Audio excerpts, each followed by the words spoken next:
Le message d'aujourd'hui parle de quelques clés pour vivre avec amour. Petits enfants, n'aimons pas en parole ni avec la langue, mais en action et en vérité. 1 Jean 3h18.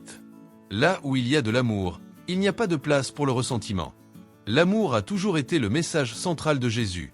Mais il ne se contentait pas d'en parler, il vivait l'amour. Ses paroles avaient du poids parce qu'elles étaient accompagnées d'actions. Il voyait les gens, se préoccupait de leurs souffrances, et plus encore, il démontrait cet amour à travers chacun de ses gestes. C'est pourquoi les gens venaient à lui, parce que quand on se sent vraiment aimé, cela nous transforme. Le véritable amour ne se limite pas à des mots ou à des sentiments passagers. Il s'exprime par des actes. Mais nous ne le percevons pas toujours. Parfois, nous pensons qu'aimer signifie simplement ressentir de l'affection pour quelqu'un. Pourtant, l'amour demande de la patience. L'amour signifie pardonner. L'amour nous pousse à agir avec bonté. Si nous regardons autour de nous, nous verrons que l'amour est partout. Dans la mère qui se donne corps et âme pour son enfant, dans l'ami qui tend la main sans rien attendre en retour, dans la compassion qui surgit face à la douleur d'un autre.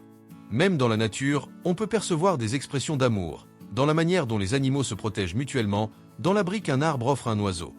Mais pourquoi est-il si difficile, parfois, de montrer de l'amour? Peut-être parce que nous portons des fardeaux que nous ne devrions pas. Nous gardons des rancunes, des blessures, des douleurs du passé. Nous nous refermons, par peur d'être blessés à nouveau. Mais plus nous nous protégeons de l'amour, plus nous nous éloignons de ce qui peut vraiment nous guérir. L'amour n'est pas une faiblesse. Au contraire, il demande du courage. Dieu a déjà répandu sur nous un amour immense. Un amour qui ne dépend pas de ce que nous faisons, mais de qui il est.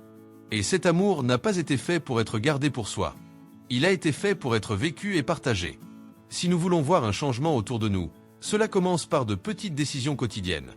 Choisir de comprendre au lieu de juger. Choisir d'accueillir au lieu de repousser. Choisir de pardonner au lieu de nourrir le ressentiment. Parce qu'au final, c'est cela qui fait vraiment la différence. Et tant qu'on y est, n'oublie pas de partager ce message avec tes amis et ta famille. Que Dieu bénisse ta journée. Merci et à demain.